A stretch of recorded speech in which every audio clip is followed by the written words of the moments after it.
One of the things that I do find many who are involved with the push to develop Brevard County is a concern for the generations. How do we do this generation after generation after generation and build an infrastructure that is really self-perpetuating and serves the needs of the community, but also creates a thriving community? I feel like God has already been at work growing up a whole population that is interested in entrepreneurship and then invited the college to come in and participate with what he's already doing. There is a strong collaboration, and when I say the energy is vibrant here, it is.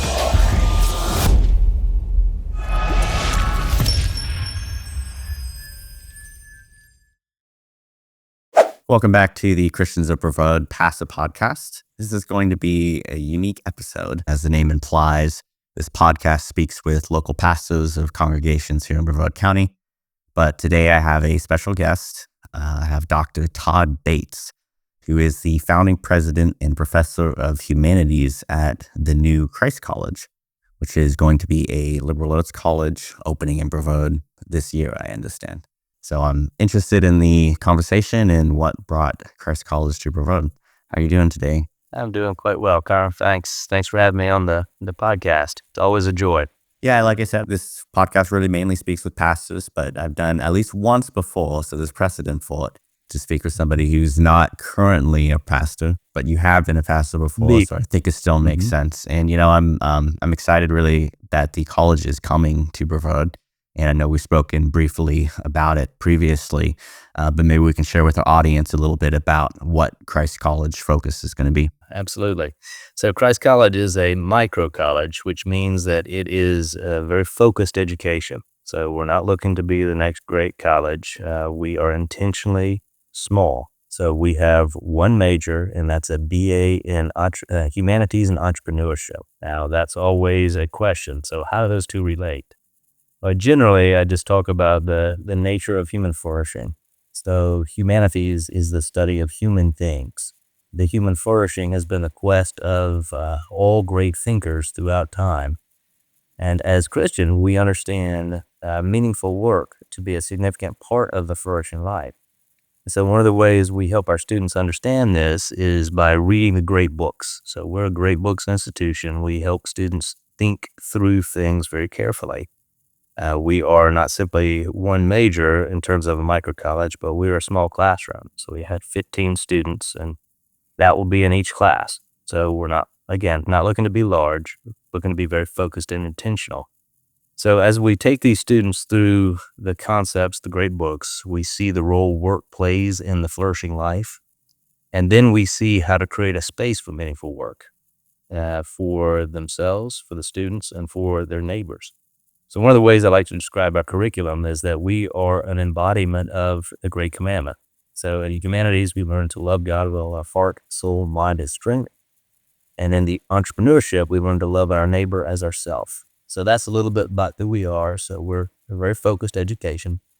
This came about through the classical education wave that has been going on across the nation.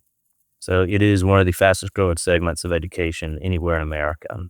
But there are no colleges that continue, or not many colleges that continue the classical education. So you're starting to see micro colleges pop up to fill that need. And they too are popping up across the nation. And so I am a Floridian. I love Florida. Went through all my formative years here, went to college here. And so when I thought about where we want to put a college, Florida was just a natural choice. And there's so much confirmation that God has been showing us that we have never looked back. So I guess you were originally a native Floridian, but you spent a long time in what, Texas, was it right? Right. So we have been on our higher education pilgrimage. So we've lived in Northern Virginia and Southern California. And then, yes, in Texas. So the Southern Baptist seminaries, there are several of them. Southwestern is a primarily graduate institution. So they have 4 graduate schools, and then they have an undergraduate college. And I was the dean of the undergraduate college. It's called Texas Baptist College.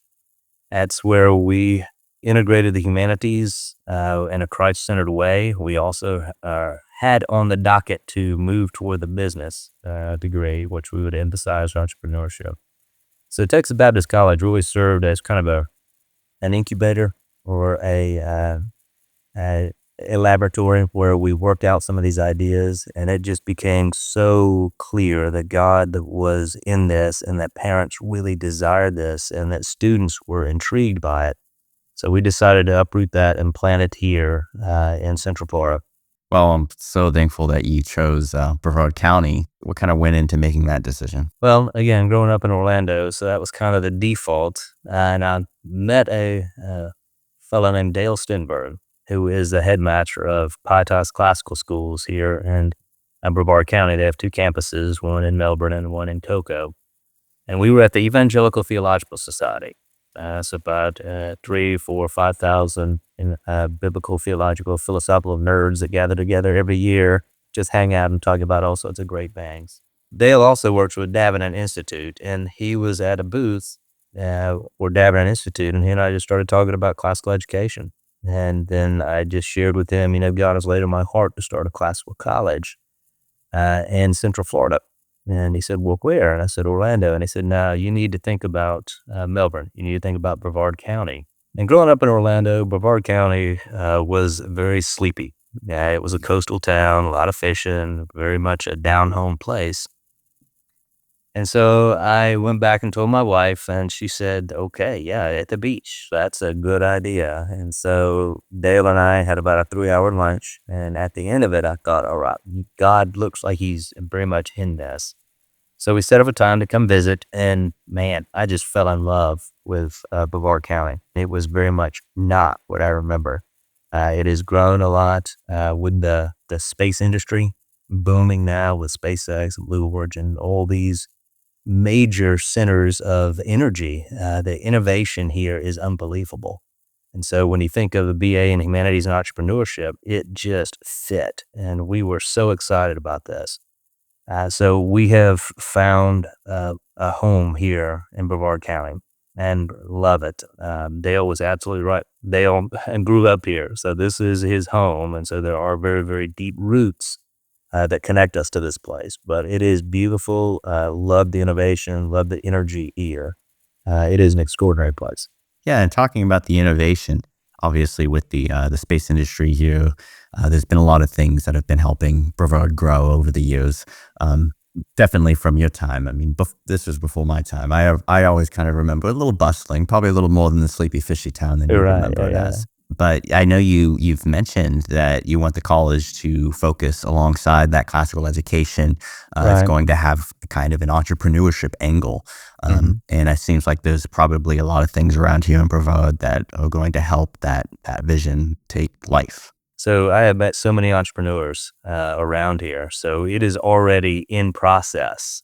So I feel like God has already been at work growing up a whole population that is interested in entrepreneurship, and then invited the college to come in and participate with what he's already doing. And so one of the things that I do find many who are involved with the push to develop of our county is a concern for the generations.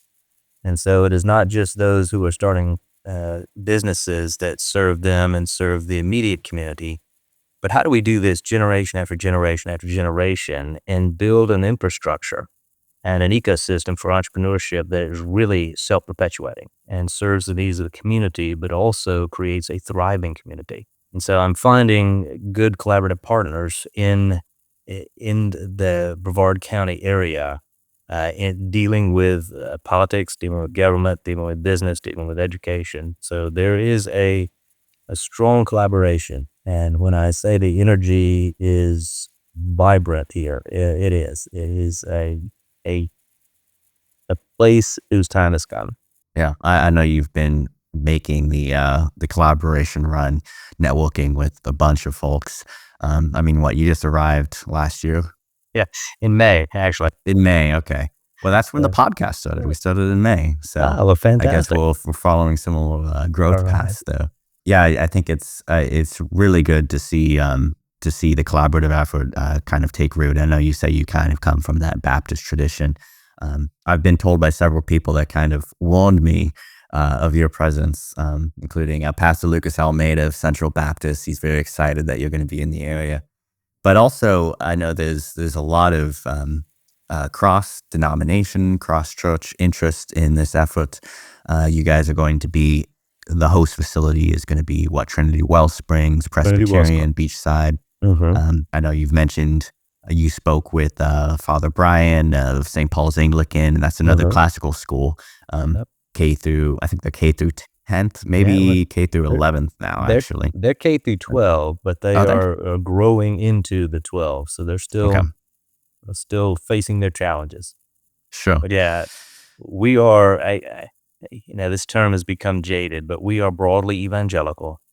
So we are not particularly focused on Baptist. That is my own heritage, my own tradition, and I am a proud Southern Baptist. I love what they do, but I also understand the kingdom of God is much bigger than that, and that there are great denominations that are looking for this kind of education. And so we are unapologetically Christ-centered. I mean, we're see the name Christ College. We're not hiding. So we are unapologetically Christ-centered and biblically based in everything. So the Bible will be a main textbook in every particular class that you have. We're not a Bible college. We're not trying to be a Bible college. But that doesn't mean that the Bible doesn't share truth that is directly applicable and gives us a framework by which to understand both the humanities and entrepreneurship. And so, yes, we welcome Anglicans, we welcome Presbyterians, we welcome Baptists. We are broadly evangelical. It's beautiful to see the collaboration there. And, even outside the church, like you mentioned, within politics and within the industry and the innovation industry that we have here in Brevard, it seems like there's a lot of cross compatibilities that Mm-hmm. kind of can go into to help support this mission. And it helps everything, not just Christ College, but I think it helps the environment that we have here in Brevard to grow in faith and to grow in culture, and to really incubate, something that serves Christ and serves the community in the area. Yeah, it does. And we want to partner not simply with the classical schools, but also with the churches. One of the things I have seen is that there's a great deal of very, very good churches. The faith is deeply rooted here. And some of the collaboration in the churches, I want the college to be kind of a central point where we can draw together thoughtful Christianity. We, as I mentioned, the great commandment, we're called to love God with our heart, soul, mind, and strength. And so I love to be a place where Christians learn to think deeply about ideas that matter. So that's part of what I want the college to serve is not simply the industry of the area and entrepreneurship, but also the humanities. We have a great Christian intellectual tradition. Matter of fact, that's in our mission statement. The Christ College provides an affordable, faithful education in a Christian intellectual tradition. And so we want to continue to think with extraordinary philosophers, theologians like Anselm, like Boethius, like Aquinas, like Calvin and Luther and Jonathan Edwards. I mean, these are our heritage. And so we want to help not simply our students, but also our churches to think well about what God has called us to do in this world. Yeah, talking about the Christian intellectual tradition, maybe you can give a little insight into what the classical schooling movement tradition is, for those that might not be totally familiar. I know I grew up being homeschooled, and Right. that was a big movement at the time. Um, I honestly, truthfully, I don't really understand what classical schooling is. So I know we do have, I mentioned Father Brian at St. Paul's Anglican, but also Pietas that you had mentioned is also supporting you all's effort there. That's another classical school that we have here in Brevard. There might be others, I'm not familiar, but what goes into being a classical school? And there's also Classical Conversations, which is a homeschool organization that is dedicated to the classics. So that's a great question. I get that one a lot. And so usually when I'm asked to explain it, classical education can be divided up into three major areas, and they're integrated. So when I say divided into different areas, there is a distinction, but not necessarily a difference. So classical education is distinct in terms of its methodology.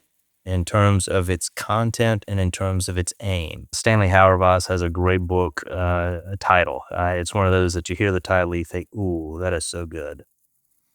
With the grain of the universe. And so God has created an orderly world that has a grain to it. So it's that order. And one of the things classical education does is educate with the grain of the way God is created. And so the likes of Socrates, Plato, and Aristotle, the big three we like to go back to, they educate, they sense the grain of the universe. Even though they're not believers, they're outside of Christ, 420 to 300 DC before Christ. But they sense how things flow. This is what we would call general revelation. And so they sense this grain of the universe and they educate toward it.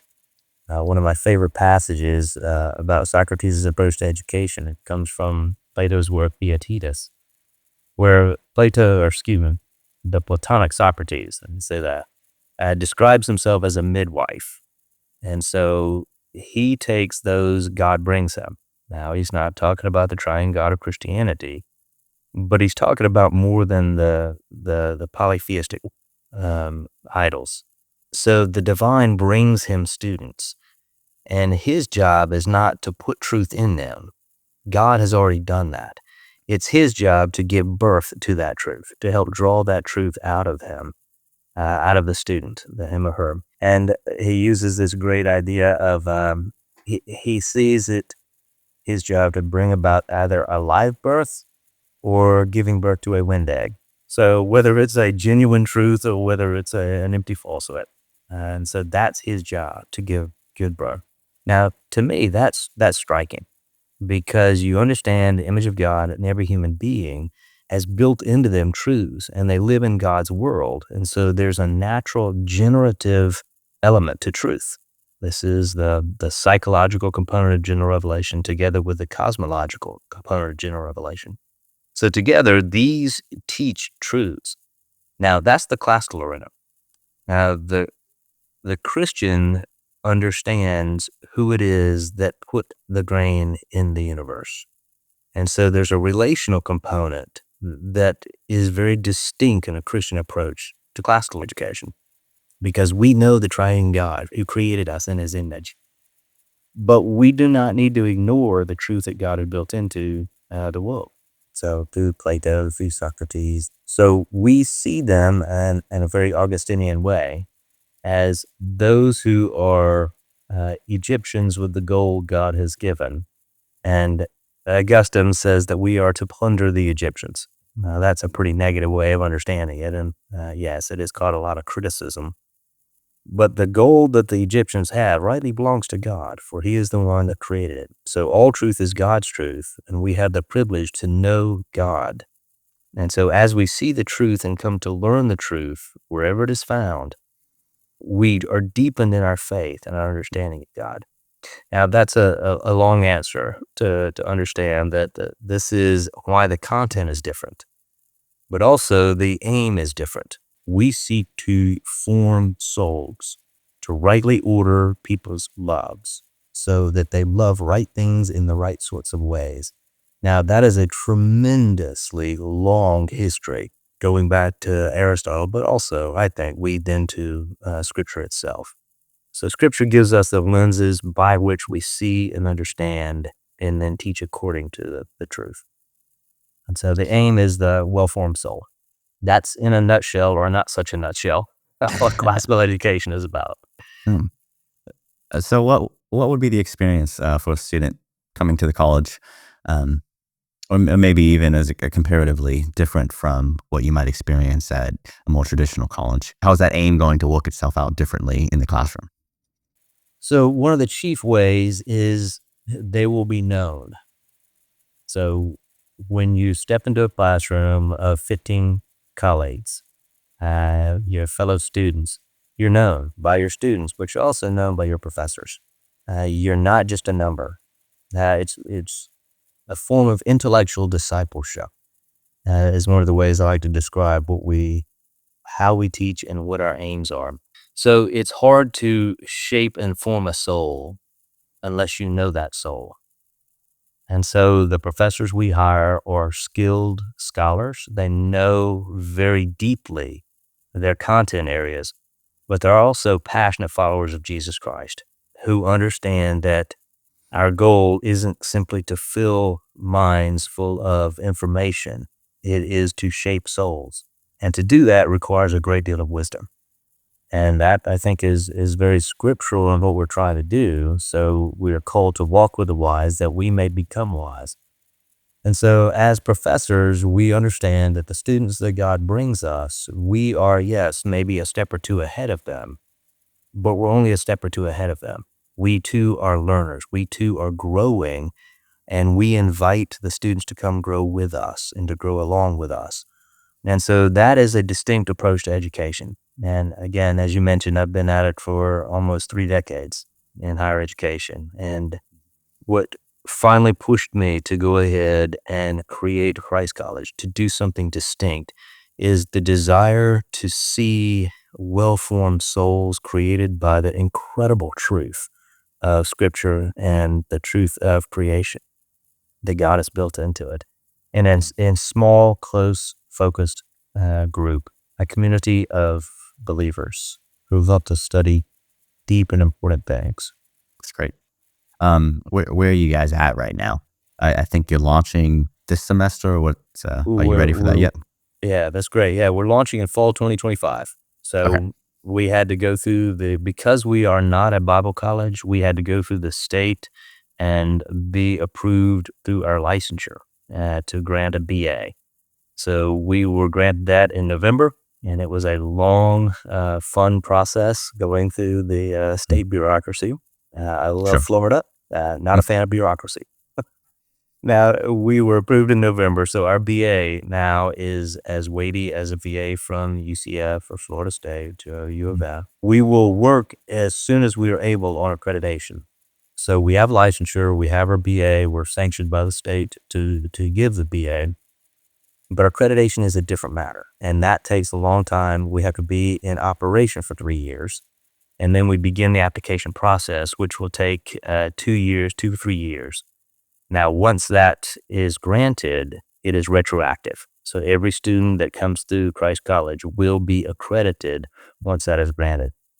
Now, one of the things that is beneficial to uh, for me for being in the higher ed for almost 30 years is accreditation has been beaten into my noggin. And so I think in terms of accreditation. So everything we're doing now, we have built the college for accreditation. So there's nothing we're doing that will create any problems or heartburn for accrediting agency. So we will be accredited. It's just a matter of time. So we will launch in fall 2025, and that will begin the clock for the 3 years of our uh, track record so that is what will be accredited. But yeah, we're going to start with our first class. We now have several students in the application process and are on our way. Like I said, we are limited in the overall number of students we will admit, not because we want to be exclusive, but because you just can't do the kind of education we want to do in a mass productive sort of way, mass production. So what we want to do is take those students who are interested and then begin to shape them from day one.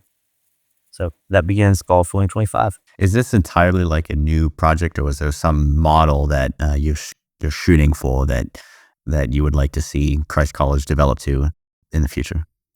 Yeah, so I could be a bit cheeky and just say, yeah, it's about 2,500 years old. It's a very old model. I tell people quite often that the things I do may look or sound new, but it's only because they're so old we have forgotten them. Now, there are some micro colleges that are popping up. I think New St. Andrews in Moscow, Idaho, or Gutenberg College in Oregon. Those are kind of the granddaddies. We have a few colleges like Taylor's College in North Carolina or New College Franklin in Nashville. They're about 10 years old. So there's several colleges that are stepping two ahead, but they're popping up all over the nation. So Hildegard College in Southern California, um, New Aberdeen in North Carolina, and then Christ College here. in Florida. So those are a step or two ahead of us. And so there's a model that's kind of out there, but each of them builds it to what they think God is calling them to do and the needs of the particular areas that we're in. I can really see this being a staple for Brevard County as we continue to grow and we can continue to see more collaboration among churches and among the community here. It seems like this could really have a lot of legs behind it. Now, if there's people who are listening and they want to seek out more information or maybe apply, how can they go about that process? So they can visit the webpage, the college website at christ-college.com. I know that sounds a little different, that dash in the middle. But when we looked at Christ College, Christ was not distinct. And so it just like a bunch of words put together. So we added the dash so that there would be a distinctness to Christ. So christ-college.com. Got a certain poetry to it too. So I like that.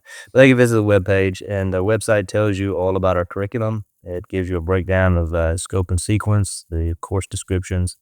It tells you a little bit about our statement of faith, our fundamental commitments, and then, yes, you can get to the application. There are about 8 different buttons. Our director of operations have made sure that we have the ability for students to apply and find it. If you have any questions, I'm happy to field your questions. I love talking about this stuff. My email is tbates at christ-college.com. And if you want to come by and meet us personally and you want to see the space we're meeting in, we have a preview day, a Christ College preview day that will be February 28th, and it will be from 10 o'clock to 1 o'clock. Lunch will be included, and if you are a prospective student and a senior that is graduating, we have a Christ College t-shirt for you. So please come by and see our space. We'd love to meet you personally. Thanks for joining me, Dr. Bates, and many prayers for the school. I hope we can see this grow together. Thank you. I appreciate your prayers and appreciate your efforts. Take care.